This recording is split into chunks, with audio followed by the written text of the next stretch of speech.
Hello! Welcome to today's episode. Let's review the third person in the present simple. Hey there, and welcome to this explainer. So let's just jump right in, shall we? Today we're taking on a part of English that seems super fundamental, but man is it sneaky, the present simple tense. Specifically, we're going to tackle the tricky third person. By the end of our time together, you're going to be navigating these rules with total confidence. Picture me sitting right next to you like a friendly tutor. And I've got a simple question for you. What does your daily routine actually look like? You see, when we talk about the things we do repeatedly, the habits that make up our entire day, we're naturally using the present simple tense. It's literally the engine of everyday conversation.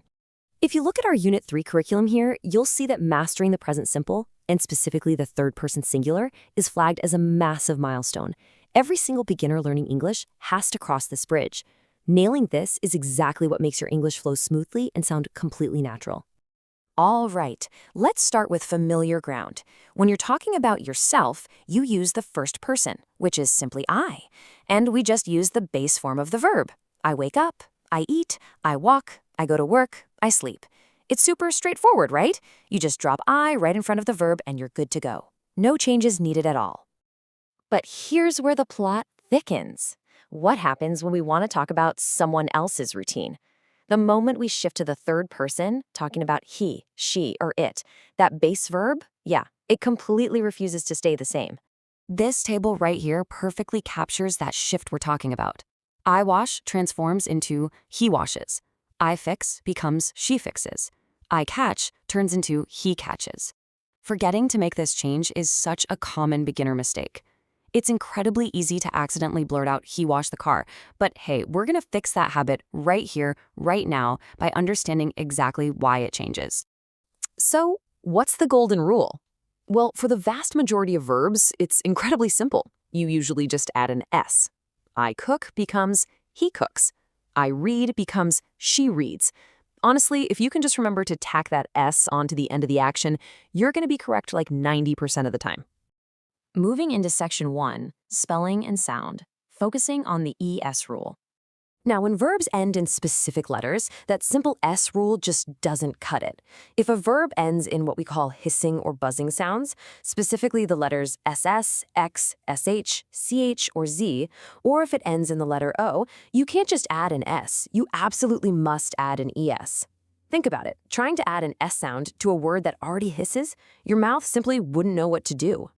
Let's look at some great examples from our source material to see this in action.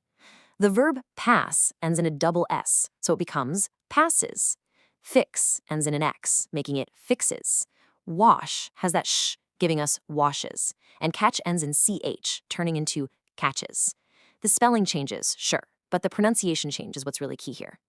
The absolutely crucial point is how this alters the physical sound of the word. When you add that ES to these specific verbs, you're actually creating a brand new extra syllable. Depending on your accent, it sounds like an is or us right at the end of the word. It literally adds an extra beat of rhythm. To really feel this, try saying it out loud with me wherever you are right now. Say the word push. Notice how it's just one single beat, one syllable?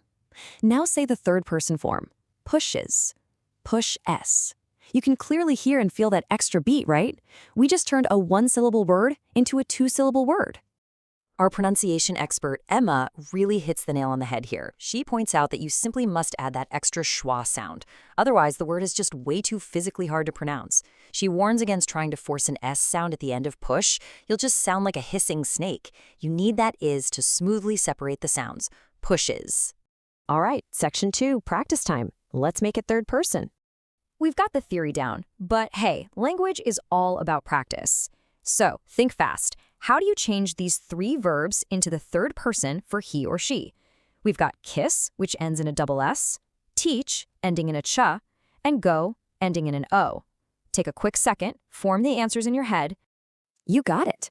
Kiss becomes kisses, teach becomes teaches, and go becomes goes.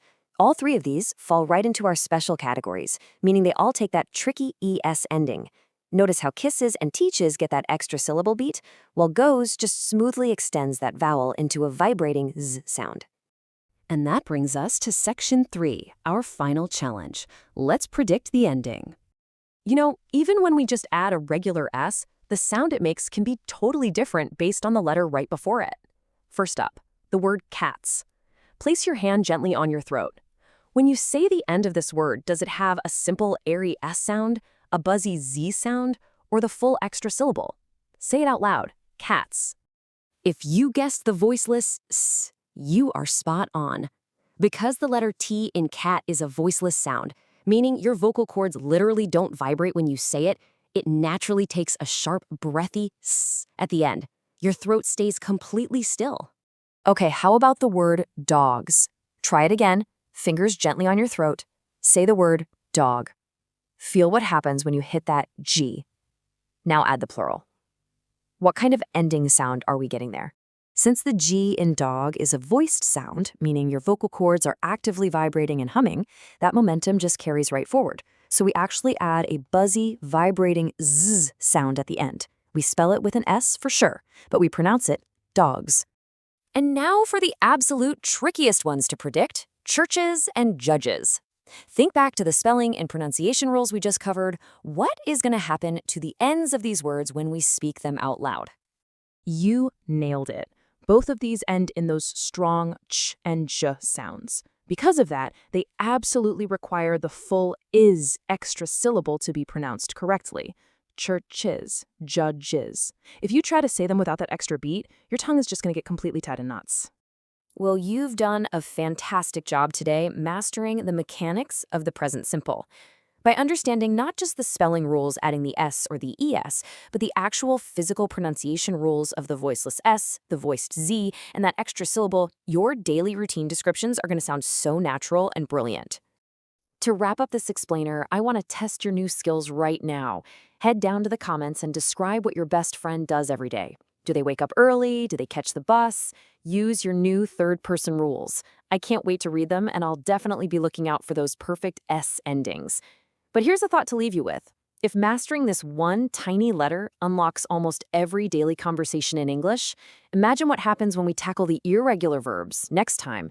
Keep practicing, and I'll see you in the next explainer.